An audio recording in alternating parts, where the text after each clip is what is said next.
예, 안녕하세요. 예, 창업통TV 김상훈 소장입니다. 소상공인 기심정결, 기초에서 심화까지, 예, 이 강의는, 코로나 시대, 이 수칙을 엄격하게 잘 지키면서 촬영하고 있습니다.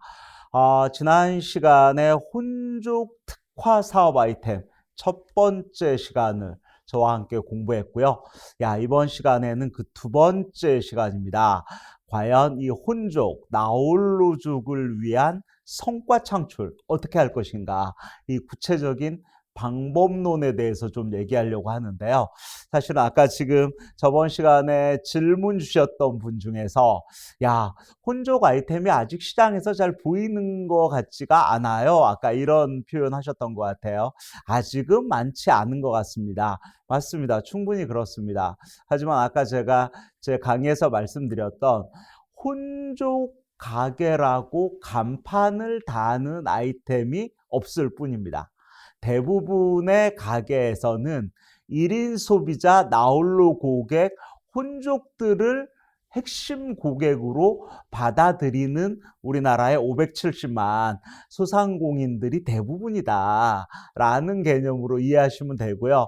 그럼에도 불구하고 이제는 이런 코로나 언택트 시대에 어떻게 보면 1인 소비자, 나홀로 고객, 혼족들을 겨냥한 좀 특화할 수 있는 이런 아이템들도 얼마든지 더 많아질 수 있다. 이런 트렌드, 이런 전체적인 동향 관점에서 제가 말씀을 드리는 것으로 이해하시면 좋겠습니다. 이번 시간에는 혼족 특화 사업, 궁극적으로는 그래서 그 사업이 돈이 됩니까? 이게 제일 중요한 거 아니겠습니까? 그래서 이번 시간에는 지난 시간에 제가 외식업, 판매업, 서비스별로 다양한 혼족 아이템을 한번 쭉 이렇게 한번 정리를 해드렸는데, 그 해당 아이템별로 궁극적으로 성과를 내기 위해서는, 즉 돈을 벌기 위해서는 결국은 디테일이 저는 가장 중요하다고 생각을 하는 거예요. 그 디테일 중에 하나가 결국은 우리나라 갈 곳 많은 소비자들, 특히 혼족들 같은 경우는 정말 어떤 밥집 하나를 들어가더라도 생각을 많이 하고 들어가죠. 1번, 저 집 혼자 가서 편하게 먹을 수 있을까? 맛있을까? 후회하지 않을까? 다음에 또 갈 수 있을까? 혹시 불편한 점 없을까? 맛없으면 어떡하지? 너무 비싸면 어떡하지? 이런 생각을 많이 하잖아요. 그래서 궁극적으로 그 모든 게 나홀로족, 혼족들의 소비자 만족도를 어떻게 높일 것인가. 이게 저는 성과 창출과 직결된다. 저는 그렇게 보여집니다. 그래서 이번 시간에는 이런 혼족 특화 아이템 관점에서 궁극적으로 투자 대비 수익성을 극대화하기 위한 방법론으로서 하나의 구체적인 마케팅, 브랜딩 이런 부분을 집중적으로 좀 말씀을 드리려고 하는데요.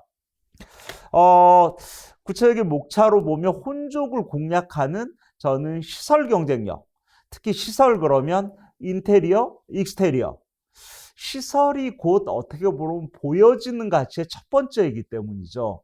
그래서 어떤 밖에서만 보더라도 저 집은 꼭 한번 갈 거야 라고 혼족들은 구매를 당장 하지 않더라도 구매를 예약하시는 분이 많거든요. 그러기 위한 비주얼 경쟁력 어떻게 만들 것인가에 대해서 한번 제가 정리를 해드리겠고요. 결국은 요즘 보여지는 가치의 또 다른 개념은 브랜딩이 곧 사업성이다 라는 말씀을 드리지 않을 수가 없습니다. 결국은 이 까다로운 혼족, 눅눅하지 않죠. 이게 그냥 마구잡이로 돈을 쓰지 않습니다. 특히 혼족들 같은 경우는. 때문에 스스로의 가치 판단, 구매 결정에 의해서 의사결정이 이루어지듯이 저는 혼족들을 끌어들일 수 있는, 사로잡을 수 있는 브랜딩 전략까지 한번 공부해 보도록 하겠습니다. 혼족을 공략하는 시설 경쟁력. 시설. 아니, 왜 시설이 중요합니까? 어떻게 보면 저는 시설이야말로 소비자의 만족도와 직결된다. 어떻게 보면 어차피 똑같은 비용을 지급한다면 나는 좀 폼 잡으면서 먹고 싶어. 분위기 있게 먹고 싶어. 나는 좀 기분 좋게 먹고 싶어. 나는, 야, 거기에서 좀 유쾌하게 먹고 싶은데, 결국은 그 유쾌함, 기분 좋음, 즐거움, 만족도를 높이는 1차적인 장치, 뭘까요? 눈으로 보여지는, 그리고 오감으로 느끼는 시설이라는 거죠, 결국은. 그래서 시설 중에서 점포 안을 꾸미는 인테리어와 점포 밖, 뭐 파사드, 점포 밖을 꾸미는 익스테리어, 두 가지 관점을 먼저 이해하시는 게 저는 매우 중요하다고 보는데, 먼저 첫 번째 섹션으로 인테리어부터 먼저 한번 공부를 해보자고요. 요즘 돈 되는 간치, 코로나 시대에도 마찬가지입니다만, 저는 2010년 이후부터 우리 대한민국 소비자들의 구매 가치, 돈 되는 거리는, 첫째는 어떻게 보면 이 스마트폰에 찍을 거리가 많아야 됩니다. 저는 이 얘기를 꼭 드렸거든요. 찍을 거리가 많은 가게, 찍을 거리가 많은 음식점, 찍을 거리가 많은 사람. 찍을 거리가 많아. 되게 신기한데? 신기한데? 셔터를 마구마구 누를 수 있는 이런 가게, 이런 컨셉, 이런 스타일, 그런 창업자, 그런 직원. 결국은 찍을 거리가 많다는 거에 가장 중요한 전제 조건은 비주얼 요소가 많아야 된다는 거죠. 비주얼. 보여지는 가치가 곧 돈이 되는 가치입니다. 이런 얘기죠. 그래서 이 비주얼 경쟁력을 어떻게 만들어낼 것인가를 창업자가 사업계획서에서 사실 써야 되는 거죠. 이거를 사업계획서, 갑자기 머리가 아파지려고 그러죠. 머리 아플 거 없습니다.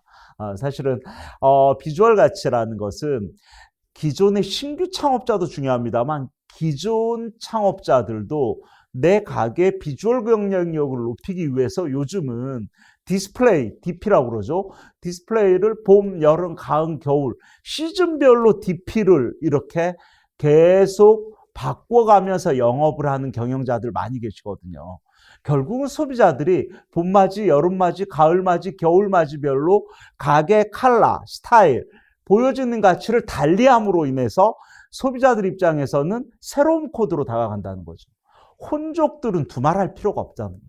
혼족들은 아주 작은 요소에 즐거워하고 작은 요소에도 바로 의사결정을 빠르게 할 수 있는 게 혼족 아닙니까? 그렇기 때문에 먼저 시각적인, 그리고 쫙 앉았을 때 촉각, 그 다음에 후각, 그 다음에 이런 뭐 청각, 그 다음에 모든 오감 관점에서의 시설 경쟁력을 갖추는 게 너무 중요하다. 두 번째는 이 시설 경쟁력이 첫눈, 한눈에 바로, 야, 저거 뭐야? 야, 되게 특이한데? 그리고 바로 찍거나, 저거 뭐니? 차 운전하고 가다가도, 야, 저거 이게 뭐야? 언제 한번 가봐야지? 결국은 한눈의 매력 코드, 제가 이렇게 얘기했습니다만, 결국은 요즘 비주얼 가치에서 가장 중요한 것은 1초, 2초, 3초. 한 3초에 바로 구매력을 발산시키는 코드를 어떻게 만들 것인가. 이게 중요해요. 한 거의 1분을 쳐다보고 있는데 저게 뭐야? 1분을 봐도 모르겠어요. 그러면 이미 구매 가치는 끝인 거예요. 이건 연구 대상인 거죠. 그러면 안 되죠. 한눈에 딱 봐도 저거 뭐 식당이구나. 저거 특이한데? 야, 저거 먹어보고 싶어. 이거를 바로 3초 내에 결정할 수 있는 그런 내각에, 이것이야말로 혼족을 공략하는 이런 코드도 매우 중요한 부분이라고 저는 강조드릴 수밖에 없습니다. 특히 인테리어 컨셉이라는 차원에서 봤을 때 뭐 여러 가지가 있는데요. 물론 뭐 이건 정답은 없는 얘기입니다만 제가 보기에는 인테리어에서 가장 중요한 것은 첫째, 혼밥집이라고 그러면 혼밥집다운 시설, 혼밥집다운 분위기, 결국은 혼밥이라는 아이템과 시설의 적합성, 이게 중요하다는 거죠. 딱 봐도 저건 혼자 먹어도 부담 없겠네, 이 느낌을 점포 밖에서 봐도 바로 구매력을 높일 수 있는 시설과 아이템의 이 적합성, 이거 매우 중요합니다. 두 번째는 요즘 문화적 코드도 같이 있으면 좋겠어요. 뭐 콩나물 국밥집이라면 야, 벽면 전체에, 야, 콩나물이, 우리 집 콩나물은 이렇게 자라고 있어요. 남의 집 콩나물과 어떻게 달라요? 그 콩나물 문화는 요즘 어떻게 변화하고 있어요? 이런 작은 문화적 콘텐츠로 시설이 어떻게 보면 시설에 접목되는 이런 게 저는 매우 중요하고 있다. 결국은 시설 컨셉은 궁극적으로 해당 아이템에 핵심적인 컨텐츠가 결합된 이게 매우 중요하다. 그리고 어떤 소비자의 눈높이, 그리고 또 혼족이라고 하더라도 우리가 마구마구 요즘 같은 불안개에 많은 돈을 투자할 수는 없기 때문에 최소 비용을 들이면서 어떤 부가가치를 노릴 수 있는 수익 모델, 이건 기본이겠고요. 시설에서는 손님들이 오는 공간이라는 이런 고객 동선과 그 다음에 나홀로 창업다 아니면 직원들의 동선, 특히 혼족들의 동선, 이건 매우 중요해요. 이거를. 그래서 혼족들이 문을 열고 들어와서 바로 테이블에 아주 자연스럽게 앉을 수 있는 이런 인테리어 동선 어떻게 만들 것인가. 그러기 위해서는 공간 분할은 어떻게 해야 되고, 그리고 짝 1번 테이블에 앉았을 때 아니면 바 카운터, 소위 말해 닷지라고 하는 바 카운터에 혼자 앉았을 때, 야, 그 혼자 앉았지만 불편하지 않고 품격까지 있네? 이런 창의적인 디자인. 그리고 시설의 가장 중요한 컨셉은 야, 5년이 됐는데 이제 오픈한 집 같아. 예전에 양복 광고 중에서 그런 거 있었지 않습니까? 야, 10년을 입어도 1년 된 듯한, 1년을 입어도 한 10년 된 듯한 이런 자연스러움. 이런 부분에 광고 카피가 생각이 납니다만 결국은 인테리어도 야 1년이 지나든 2년이 지나든 3년이 지나든 너덜너덜해지지 않고 야 오히려 대표 상품의 분위기를 돋보일 수 있는 시설 경쟁력으로서의 내구성, 이게 너무 중요하다는 얘기죠. 그래서 이런 컨셉 좀 이해하시면 좋겠다는 생각이 들고요. 최근에 요즘 음식점들에 제가 칼럼 썼던 거 중에서 자탁과 입탁의 경제학자, 이런 칼럼 많이 썼었거든요. 근데 요즘 전국 어느 곳을 가던 이제는 사실은 이 온돌방에서 밥 먹는 식당들이 거의 사라지고 있어요. 하물며 혼족들은 야 내가 혼자 들어갔는데 야 또 겨울에 이렇게 붓주 씻고 오시는 이런 붓주를 지퍼를 내리고 힘들게 벗고 방에 들어가서 불편하게 방바닥에 앉아서 먹어야 되는 야 이런 온돌 문화에서 식당 문화를 저는 되게 위험합니다. 특히 직장인 오피스 상권 같은 경우는 뭐 서울 지역 오피스 상권, 뭐 저희 사무실 있는 테헤란로, 마포, 소som, 광화문, 뭐 상암동, 여의도 같은 이런 직장인 상권에서는 어떻게 보면 점심 1시간 동안 빠르게 밥 먹고 커피 한 잔 먹고 잠깐 내 생각도 할 수 있는 이런 1시간을 얼마나 정말 쪼개고 쪼개서 품격 있게 점심시간을 보내려는 직장인들 많지 않습니까? 그러기 위해서 밥 먹는 시간은 품격 있게도 먹어야 되지만 빨리빨리도 먹어야 되는 거죠. 그러기 위해서는 이 온돌 개념의 좌탁과 입탁, 당연히 입탁적이 중요합니다. 오피스 같은 경우는 제가 이렇게 얘기를 했었는데 최근에 이 사진 같은 경우는 콩나물 국밥집인데 처음에는 좌측 사진처럼 이렇게 온돌에 이렇게 앉아서 먹는 이런 집을 만들었는데 결국은 우측처럼 결국은 온돌 위에 그대로 입식 의자 테이블을 놓고 이렇게 직접 배선해서 영업한 이런 식당도 있었거든요. 결국은 1인 고객 혼족들은 처음에 좌측 사진 이렇게 있었을 때 직접 올라가서 혼자 먹는 수요는 거의 없었어요. 여기에 보면 2인 테이블 다 혼자 앉아 있잖아요. 이 2인 테이블 3개, 4개의 가장 손님들이 먼저 채워졌거든요. 그래서 결국은 이 식당 사장님들도 요즘은 신발 벗고 들어가는 문화가 아니구나. 하물며 콩나물 국밥을 먹을 때는 밥을 먹으면서 나 여유로움을 만끽하는 식사가 아니잖아요. 컨비니언스, 빨리 먹고 그 다음 일을 해야 돼. 뭐 이런 테마의 해장국집이기 때문에 저는 상권별로 특히 좌탁을 할 것인지 입탁을 할 것인지는 상권 특성, 수요층 특성에 따라 달라질 수는 있습니다만 혼족을 대상으로 한다면 당연히 입식 테이블, 입탁 개념의 시설을 구현하는 게 맞다. 문제는 입탁인데 그냥 입탁이 아니고 야 요즘은 보여지는 비주얼 가치 그 비주얼 가치는 야 테이블 상판부터 좀 달랐으면 좋겠습니다. 왜 똑같은 야 무미건조한 무채색의 테이블이 아니라 야 테이블 자체도 야 이렇게 파스텔 톤으로 되게 예쁜데 야 이런 테이블을 보면 어떤 생각이 듭니까? 한 컷 찍고 싶잖아요. 찰칵. 이런 가치가 혼족, 특히 나홀로족의 구매 코드와 매우 가까운 이런 디자인 컨셉이 아닌가라는 생각이 듭니다. 그래서 늘 고려하셔야 될 게 혼족이라고 한다면 혼자 구매하고 생각할 거리가 많기 때문에 혼자서 밥을 먹으면서도 할 것은 다 합니다. 스마트폰으로 열심히 정보만 보는 게 아니고 때에 따라서는 이 스마트폰 카메라 셔터를 누르도록 하는 이런 비주얼 요소를 시설 컨셉에서 최대한 좀 한번 살려보는 이런 어떤 그 창업자의 시설 경쟁력 매우 중요하다고 할 수 있겠습니다.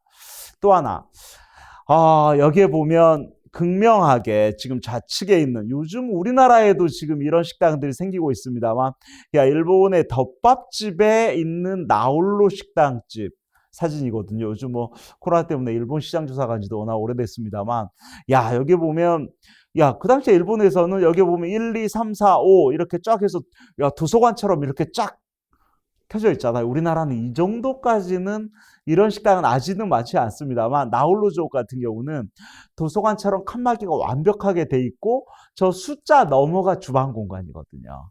이게 그래서 야 옆 사람하고 전혀 신경 쓰지 않고 칸막이를 막고 나의 먹는 것과 스마트폰 옆에 놓고 나 혼자 생활을 만끽하는 이런 혼족들이 즐겨 먹는 대표적인 일본의 덮밥집, 라면집, 우동집 같은 이런 스타일의 이런 매장의 컨셉입니다만 요즘 우측이나 아래에 있는 이런 컨셉들은 요즘 한국에도 많이 나오고 있죠. 이렇게 쭉 벽 보고 앉아서 먹는 스타일.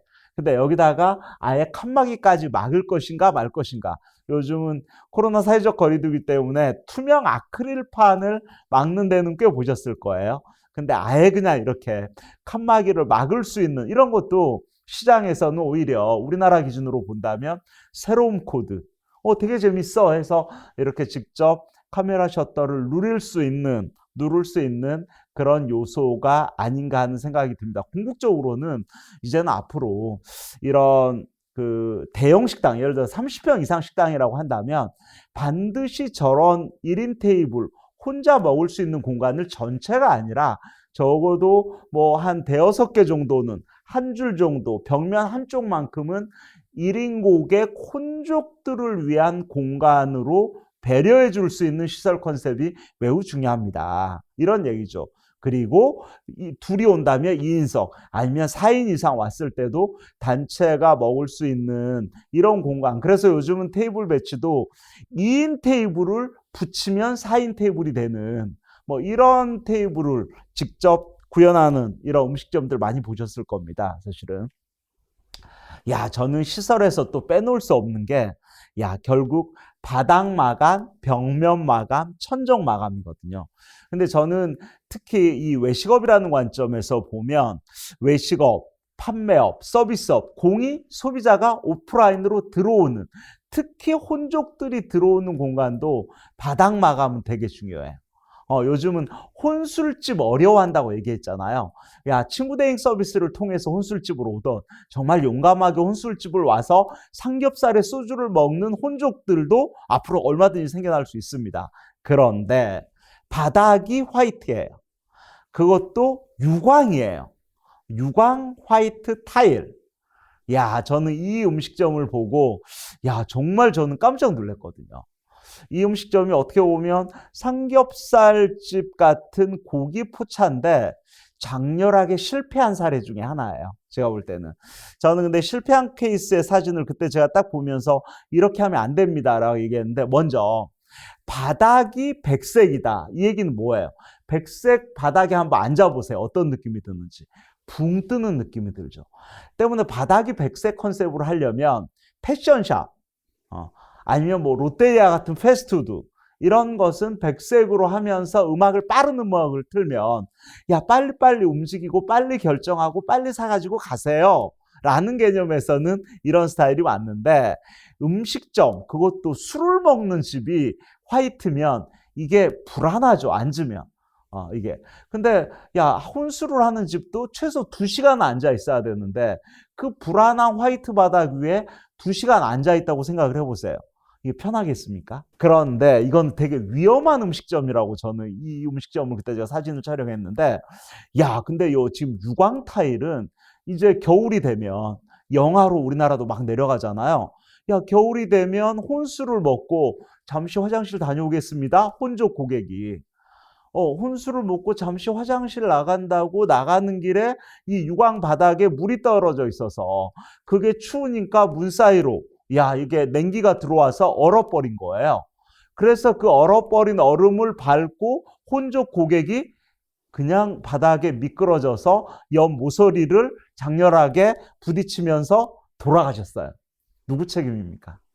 100% 주인 책임이에요. 정말 조심해야 돼요. 그래서 이렇게 술을 파는 집을 저렇게 미끄러지는 유광 타일로 하면 안 됩니다. 제가 이렇게 얘기했었는데, 이런 컨셉 하나도 특히 혼족 고객을 위해서는 좀 이런 배려 포인트 개념에서도 이런 분위기 연출, 안전성 강화 이런 것까지도 고려해야 됩니다. 칼라 마케팅 얘기도 좀 하지 않을 수가 없어요. 칼라 마케팅. 요즘 저기 어디야 백종원 사장의 백다방이 나오면서 이 아주 옐로우와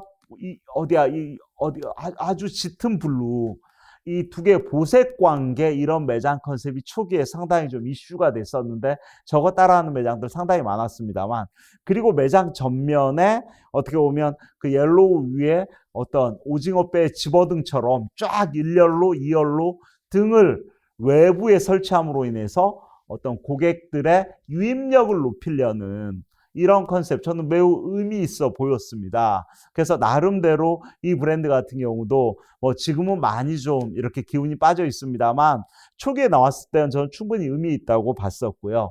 어떤 이 보색 관계를 통해서 특히 외식업 같은 경우는 맛있는 컬러 그리고 어떻게 원색의 대비를 통해서 시선을 주목시키고 궁극적으로 구매 파워로 이어지는 이런 컬러 마케팅들 매우 중요하죠.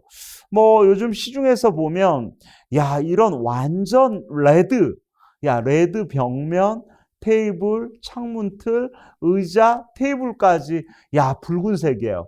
이 집이 무슨 집 같아요? 초밥집이었거든요. 초밥집. 저희 사무실 옆에 있는 저기 선릉역의 초밥집이었는데 이렇게까지 해야 되나요? 근데 찍을 거리는 있는 거죠. 너무나 경쟁이 심하니까 오히려 이런 자극적인 원색의 컬러를 내세움으로 인해서 결국은 입안의 만족도까지만 이어진다면 문제 없어. 반면 우측 가게는 아주 유러피안 스타일로 편안한, 그리고 포인트 컬러도 있고 아주 작은 디테일, DP, 소품들 보여지죠. 이 소품들은 어디에서 가져온 소품일까요? 스웨덴 이케아. 광명역에 있는 요 이케아. 이케아가 우리나라에 들어왔을 때는 한국 사람들이 유러피안 너무 좋아하는구나. 한국의 2300만 세대 가정을 유러피안 리빙 공간으로 덮어버릴 거야. 그러고 들어온 것 같아요. 제가 볼 때는. 하지만 요즘 인테리어에서는 이런 이케아 소품으로 인테리어 마감을 하는 이런 케이스도 상당히 많았고, 컬러 포인트를 주는 경우도 이케아 컨셉으로 이렇게 세팅하는 경우도 많았죠. 비단 음식점뿐만 아니라 미용실이나 학원, 헬스장, 네일샵 하나하나 결국은 혼족 소비자 입장에서도 원색의 조화로운 컬러 마케팅이 1차적으로는 혼족 소비자의 어떤 비주얼 가치와 직결될 수 있는 부분이다. 그래서 결국은 혼족 아이템을 선정하는 게 그것도 중요하겠지만 그 아이템을 어떤 스타일의 인테리어로 꾸밀 것인가. 프랜차이즈 같은 경우는 인테리어 매뉴얼이 하나, 두 개, 세 개 여러 가지 있는 경우도 있고 이미 정해진 경우도 있겠습니다만, 나만의 브랜드 샵을, 나만의 가게를 만든다면 어떻게 보면 메인 컬러 컨셉을 어떻게 할지를 누구와? 인테리어 디자이너와 최초의 시설 컨셉에 대한 미팅을 하면서 결정해야 될 부분이에요. 그래서 이 부분을 뭐 저희처럼 민간 컨설팅사에서는 뭐 야, 투자 비용이 좀 들어간다, 시설 비용이 된다 그러면 A 업체, B 업체, C 업체로 부르죠. 그리고 우리의 메인 핵심 고객은 여기 혼족이야. 혼족들이 좋아하는 컬러, 분위기, 스타일로 바닥, 벽면, 천정, 의탁자, 조명까지 어떻게 해주세요. 그거를 그림으로 가져오세요. A, B, C안. 견적 가져오세요. 기간 어떻게 되나요? 마지막 AS는 어떻게 할 건데요. 뭐 이거를 공개 경쟁 입찰로 인테리어 업체를 선정하기도 하죠. 창업자 입장에서는 인테리어 업체를 핸들링, 디렉팅 할 수 있는 인테리어에 대한 기본적인 식견 정도는 시장 조사를 통해서 사전에 좀 가지고 있어야 되지 않을까? 어렵지 않습니다. 우리가 그림을 전공하지 않아도 갤러리를 많이 다니면서 그림을 보면 그림을 보는 안목이 생기잖아요. 음악을 전공하지 않아도 공연장 다니면서 음악을 많이 보면 음악을 듣는 귀가 열리잖아요. 똑같아요. 시설도 많이 보다 보면 야 홍대에서는, 건대에서는, 야 부산 서면에서는, 야 대전 중앙동에서는, 야 대구 드랑길에서는 이런 거던데 야 요즘 이렇게 하네? 이 컨셉으로 우리 가게로 꾸미면 어떨까? 이건 괜찮은 것 같아? 야, 이건 좀 과한데? 이건 아닌 것 같아. 이런 창업자들의 시설을 바라보는 자기 관점이 저는 있어야 된다. 이 말씀을 꼭 말씀드리고 싶습니다. 천정 한번 볼까요? 천정. 와, 야, 이건 저쪽 홍대상권 뒷골목에 있는 야 라멘집 천정인데요. 야, 이걸 제가 보면서 이 사진을 보면서 야, 우리 이 목수, 와, 우리 목수, 이 목공 아티스트죠. 어떻게 보면 야, 목수분 정말 존경해요. 내가 이렇게 한번 말씀한 적이 있거든요. 야, 이거를 최초 디자인 컨셉으로 야, 직선이 아니고 곡선으로 천정을 일일이 저 송판을 만들어서 야, 직접 이렇게 가로로 부착했다는 게 저는 아주 이채로웠거든요. 그러면서 라운드로 이렇게 쫙 인테리어 목수 하시는 분들을 만나보면 이렇게 라운드로 마감하는 거 아주 싫어해요. 왜? 인건비가 많이 들어간다는 거죠. 그래서 항상 직선, 곡선, 야, 짝짝짝 해서 반듯하게 하는 것은 잘하는데, 야, 이렇게 곡면으로 라운드를 주는 건, 야, 이건 난이도가 있는 컨셉이죠. 그럼에도 불구하고 왜 이렇게 왜 이렇게 했을까? 이거 우동집인데. 보여주는 같이 한 컷 찍는, 야, 우동집에 오니까, 야, 천정도 어떻게 저렇게 예쁘지? 와, 되게 특이한데? 와, 야, 우리 집 거실도 저렇게 한번 해볼까? 야, 우리 사무실도 저렇게 만들어 볼까? 뭐 이런 상상을 하게 되잖아요. 왜? 보여지는 특이한, 유니크한, 뭐 이런 측면이 어떻게 보면 혼족 소비자들한테는 더더욱 이런 니즈가 더 커질 수밖에 없다. 때문에 그냥 시설도 평범한 시설이 아니라, 야, 거기 가게는, 야, 천정 하나도 달라. 그 혼자서 열심히 먹다가 천정에 사진 한번 찍겠죠, 저처럼. 그래서 야, 내가 이따 우리 사무실을 꾸민다면 저렇게, 야, 내가 작은 가게를 꾸민다면 저렇게, 야, 우리 집 거실을 저렇게, 뭐 이런 어떻게 보면 혼족들을 위한 비주얼 요소라는 관점에서 천정을 접근하는 게 중요하다. 그래서 아예 저렇게 노출 천정으로 갈 것인가, 벤조를 대서 좀 아늑한 공간으로 만들 것인가, 이런 것은 아이템 컨셉에 따라서 아니면 뭐 직접 상권 특성에 따라서 소비자 특성에 따라서 좀 달라질 수도 있겠죠. 조명 얘기 한번 해볼까요? 인테리어의 마감은 조명과 사인이라고 그러거든요. 조명, 사인, DP. 정확히 얘기하면 조명 요즘 보면 요즘 조명 테라피라는 말도 하거든요. 지금 좌측에 보여지는 보면 우리는 가장 노란색은 사실은 형광색이거든요. 그 다음에 가장 하얀 화이트는 야 주광색이죠. 요즘 최근에 저도 저희 사무실에 인테리어를 했는데 야 주광색이나 형광색보다는 그 중간인 주백색이 요즘 인기입니다. 눈이 편안해지거든요. 조명 트라피 얘기를 하는 거예요. 그래서 저는 나홀로족, 특히 혼족들도 이런 조명의 컬러 하나까지도 세심하게 신경 쓰셔야만 거기 가면 되게 조명이 되게 편안해. 사진 찍어도 야 정말 잘 나와. 이런 것까지 감안한 조명 설치가 매우 중요합니다. 아이템 컨셉별로 좀 다를 수 있는데요. 예를 들어서 지금 쭉 요즘 주류 전문점 같은 경우 빼놓을 수 없는 조명은 천정에서 내려오는 펜던트 조명이거든요. 아까 장렬하게 실패한 매장 제가 보여줬죠. 저건 펜던트가 아니고 위에 천정에 매입등. 요즘 다 저런 것도 LED로 합니다만 매입등 천정에 이렇게 들어간. 근데 그것도 지금 주광색이죠. 주광색은 어떤 색깔입니까? 여름에는 시원할 수 있지만 겨울에는 되게 춥게 느껴지는 컬러거든요. 하지만 좌측에 있는 경우를 보면 천정에서부터 내려온 펜던트 등이 정말 크지 않습니까? 그럼 여기는 아마 강남역에 있었던 아마 지하에 그 당시 한 200평 넘는 대형 레스토랑이었는데요. 가운데 펜던트 등이 저게 기성품이 아니고 인테리어 디자이너가 직접 만들었었거든요. 만든다고 비싸지지 않아요. 단지 시간과 노력이 좀 필요할 뿐이죠. 사실은. 근데 펜던트 등을 가운데 딱 둠으로 인해서 이 펜던트 등 사이를 차단막 효과가 일어나면서 파티션으로 막지 않더라도 사람들이 모여서 술만 나는 분위기 연출을 할 수 있는 이런 개념에서는 주점에서는 펜던트 등 매우 중요하죠. 그래서 저는 예를 들어서 제가 그때 일식집을 운영할 때도 혼자 있는 바 카운터를 어떻게 품격 있게 만들까? 특히 혼족들은 뭐 일식집을 가거나 초밥집을 갈 때 바 카운터에 앉아서 드시는 경우 많은데 혼자 있을 때 첫째 사진도 잘 찍으면서 의자 편안하면서 불편하지 않는 이런 조명 매우 중요하다는 거죠. 우측에 있는 가게들도 보면 조명 자체를 이거는 홍합을 테마로 한 실내 포차였는데 아예 등 자체를 홍합 모양으로 직접 만든 이것도 다 비주얼 가치죠. 보여주는 가치.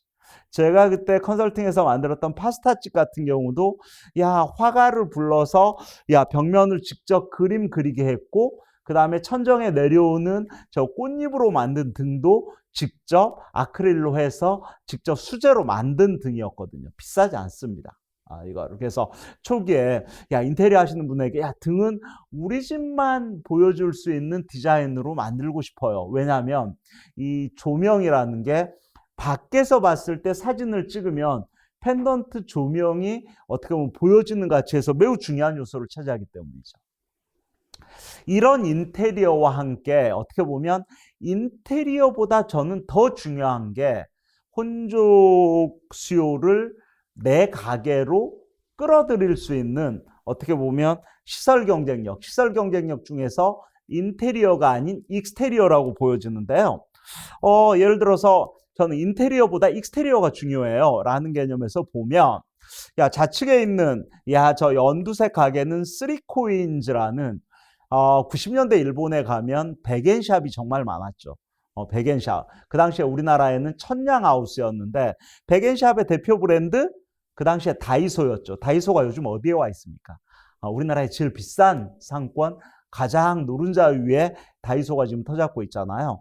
요즘 일본에는 백엔샵보다 3코인즈 그러니까 300엔샵이에요. 한국 돈으로 환산하면 한 3, 4천 원 정도 되는 소품을 판매하는 이런 개념에서도 밖에서만 보더라도 3코인즈라는 동전 3개 3코인즈 연두 칼라 이런 익스테리어만 딱 보더라도 매장 컨셉이 한눈에 들어오잖아요.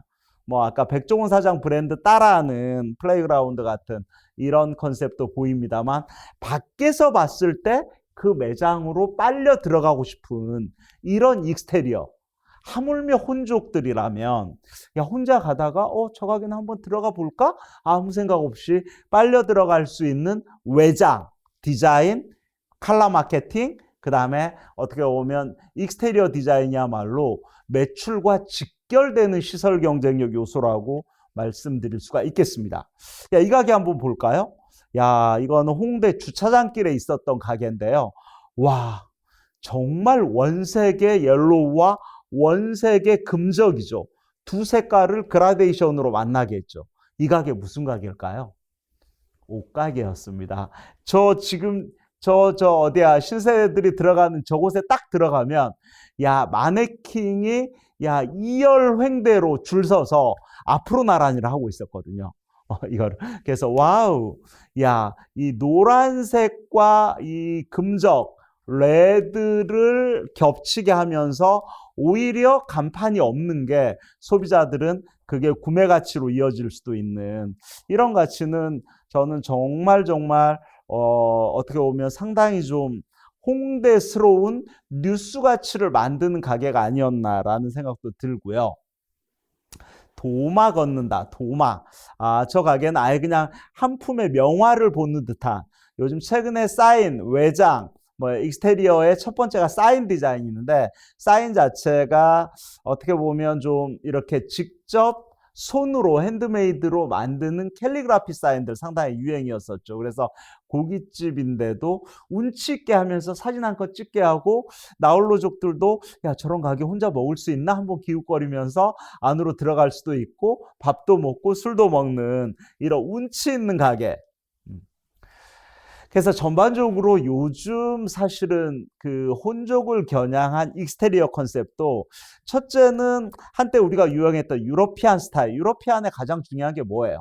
일단 밖에서 봤을 때 오픈형 가게, 그 다음에 테라스, 그 다음에 찍을 거리가 많으면서, 그 다음에 아주 산티나지 않고 고즈넉하면서 운치, 분위기까지 있는 이런 스타일의 익스테리어 컨셉 만들기가 아마 혼족들의 구매 코드와도 저는 그대로 비례한 게 아닌가. 그래서 파스타집, 저는 이렇게 슬로건화도 중요했는데, 그 당시에 리얼메이드 키친 같은 저런 파스타집 같은 경우는 그냥 파스타 레스토랑 이런 빤한 슬로건보다는 맛있는 이태리 분식점, 최근에는 이태리 어부 같은 이태리 스타일의 이런 요리 주점 이런 컨셉도 나오고 있습니다만, 그냥 이태리지만 분식점이에요. 이렇게 그 슬로건 키워드, 슬로건 카피 하나도 사실은 어렵지 않으면서 그럼에도 불구하고 평범하지 않은 이런 어떤 그 카피 키워드 세팅이 상당히 혼족 유입력과도 비례할 수 있다라는 생각이 들고요.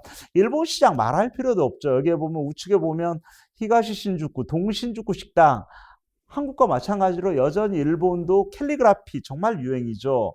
밖에만 딱 봐도 와 되게 운치 있네. 좌측에 보면 정격 호르몬 주장, 이거 곱창 주점이구나, 술 먹는 집이네. 그러면 호르몬 주장은 밖에 야 조명이 많아야 돼. 들어오는 입구에 쭉 외부 등을 열댓 개 쫙 이렇게 세웠잖아요. 오징어 배에 집어등 효과죠. 이런 효과. 그러면서 밖은 환하게, 안에 들어가면 분위기 있게. 이런 게 어떻게 보면 특히 야간 아이템 같은 경우도 저 가게로 나는 들어가야 될 거라는 생각을 혼족들이 할 수 있도록 이런 전면 브랜드 네이밍, 사인 디자인, 외장 디자인, 입구 디자인, 파사드 디자인 이런 부분까지 고려하시는 게 중요합니다. 우측 가게는 일본 긴자 뒷골목에 있는 여기 다이닝 레스토랑 입구인데요. 일본 상인 정신의 상징이라고 할 수 있는 노랭 같은 경우. 그래서 저 노랭을 열고 들어가면 물소리, 새소리, 바람소리 쫙 났던 것 같아요. 요즘 웰빙, 힐링 이런 키워드는 요즘 코로나 시대에도 거부할 수 없는, 특히 나홀로족, 혼족 같은 경우는 나의 건강관리, 내 몸관리는 내가, 이게 아주 체질화되어 있는 이런 소비자들이 많죠. 때문에 이런 집에 가면 물소리, 새소리, 바람소리 쫙 들리면서 그 공간에 들어가는 자체가 나만을 위한 힐링 스페이스야. 그리고 쫙 앉으면 그 당시에 유행했던 수소수 한 잔을 줬던, 수소가 날아가기 전에 빨리 먹으라고 했죠. 일본 수소수 이런 음식점에서도 제가 한번 나왔던 거 제가 기억하는데요. 끄레페 가게도 밖에서 봤을 때 줄을 서야 될 것 같은 이런 외장 디자인. 그래서 저는 모든 게 아까 한눈의 매력 코드 제가 말씀드렸잖아요. 특히 익스테리어에서는 밖에서 딱 봤을 때 한눈에 저 가게 좀 할 것 같아 라는 생각을 혼족들이 바로 의사결정을 할 수 있도록 요코하마에 있는 이런 중국 요리 세계 챔피언 이런 그냥 사진 한 컷과 카피 한 줄이 저 집은 유명한 집 같아 라고 줄을 설 수밖에 없는, 혼족들도 역시 맛집을 찾을 때는 이러한 집들 옆에 가서 줄 서서 들어갈 수 있습니다 라는 생각도 듭니다. 그래서 점포 외벽 디자인, 익스테리어 디자인을 저는 인테리어 하시는 사인 전문가 아니면 최초 인테리어 전문가하고 반드시 상의해서 이거는 결정하는 게 너무 중요합니다 라는 생각이 들고요. 요즘 뭐 이 정도 컨셉 시설은 우리나라도 다 합니다. 근데 저는 이 사진에서 제가 강조해 드리고 싶은 것은 뭐 우리도 간판 사인 규제가 많기 때문에 혼족들 같은 경우도 간판을 점포가 20m라고 10m라고 끝까지 다 할 수가 없거든요. 그래서 이렇게 전체 바닥을 방부목으로 만들고 사인은 저렇게 작은 규모로 하되 모든 시설 인테리어가 정적인 경우가 많거든요. 근데 우리가 허수아비 마케팅, 허수아비 한번 보세요. 늘 바람에 흔들리면서 참새를 쫓아내잖아요. 마찬가지로 이런 라멘 가게 같은 경우도 뭐 쯔깨맨 이런 애드 플래그 하나 만들어 놓고 펄럭이게 하는 동적 요소, 이건 매우 중요해요. 그래서 저는 저 애드 플래그를 하나, 둘, 셋, 뭐 4개 정도 돼 있는데 저걸 한 10개 정도 설치해도 야, 잔치집 분위기처럼 나면서 손님들에게 손짓하는, 나홀로족 혼족들도 손짓하는 이런 동적 요소의 이런 애드 플래그, 사인 하나 너무나 중요합니다라는 말씀을 좀 드리고 싶습니다. 다음은 디스플레이예요. 먼저 우리나라 디스플레이 용품을 가장 많이 파는 상가 어딘 줄 아세요? 반포 지하상가예요.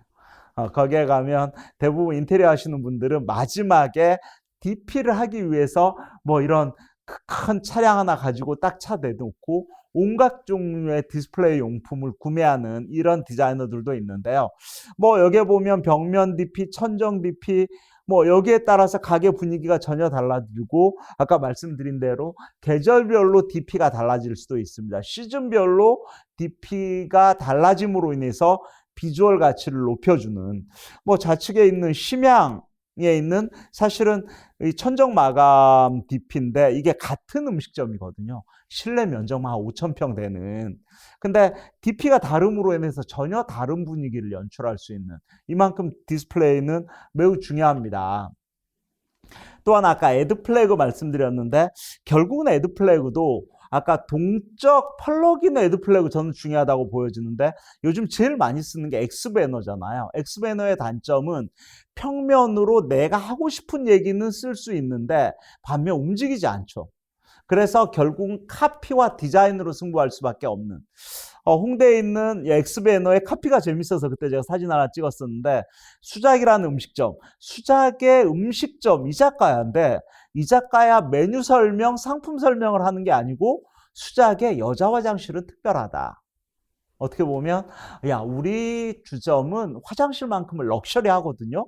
이 얘기를 오히려 소비자들한테 끌어들이는, 똑같은 개념으로 본다면 오히려 야, 혼족도 이곳에 오면 야, 천국입니다. 뭐 이런 카피를 하나 써서 직접 혼족 소비자들도 편하게 객단가를 맞추면서 품격 있게 소비할 수 있는 이런 키워드, 이런 광고 사인, 애드 플래그 하나 만드는 거 정말 중요하다고 할 수 있겠습니다.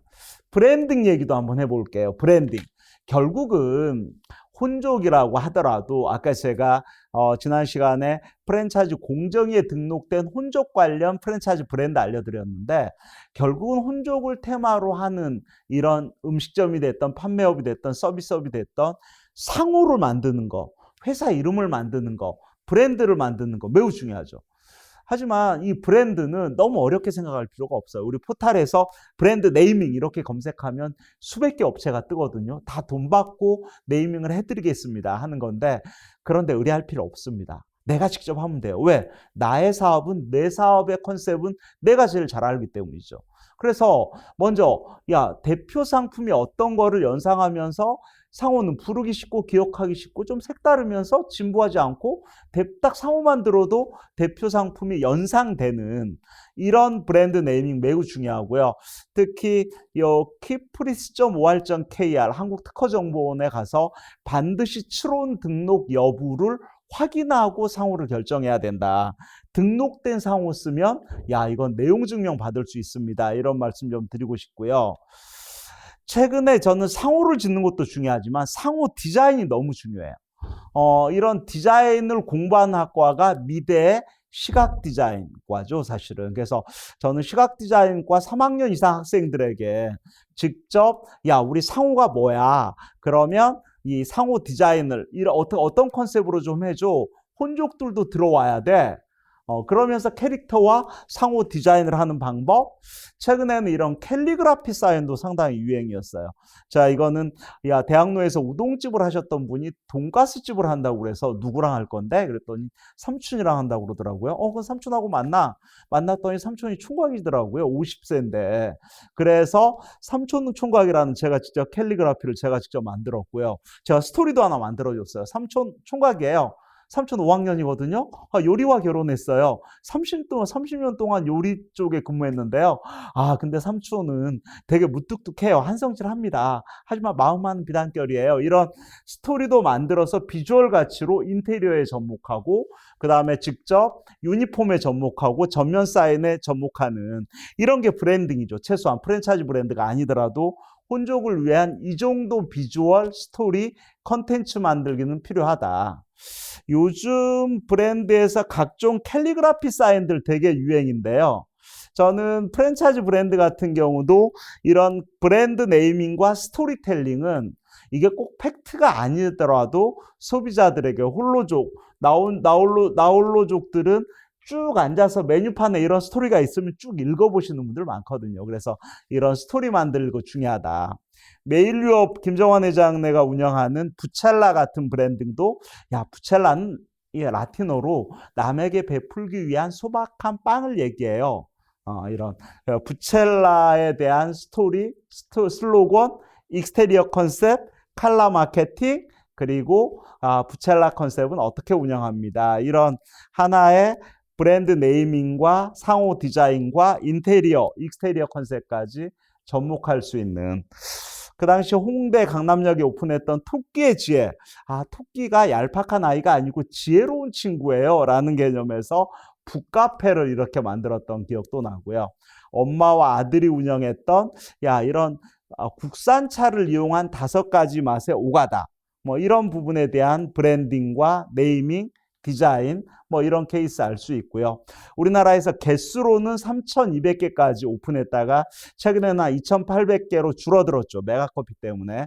이데아 같은 경우도 이런 스타벅스와 저가커피의 중가를 공략하면서 스타벅스 같은 이런 분위기를 좀 연출했던, 결국은 이런 디자인과 곁들이면서 브랜드 네이밍과 상호 디자인, 그리고 스토리텔링, 이런 부분들을 결정한 다음에 사인과 접목하는 게 중요하죠. 그래서 전면 사인, 돌출 사인, 실내 사인, 그 다음에 아까 에드 플래그, 하다못해 썬팅까지 어떻게 접목할 것인가.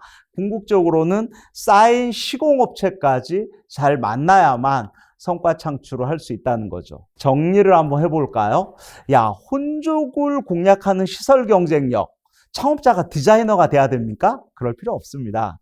말씀드렸듯이 디자인을 보는 관점, 돈 되는 디자인과 돈 안 되는 디자인을 바라보는 인사이트, 시각은 있어야 됩니다. 그러기 위해서는 상권에 나가서 많이 보면서 줄 서는 가게와 텅 빈 가게, 어떤 가게인지 디자인 관점에서 한번 비교 분석하는 시장조사 중요합니다. 말씀드리고 싶고요.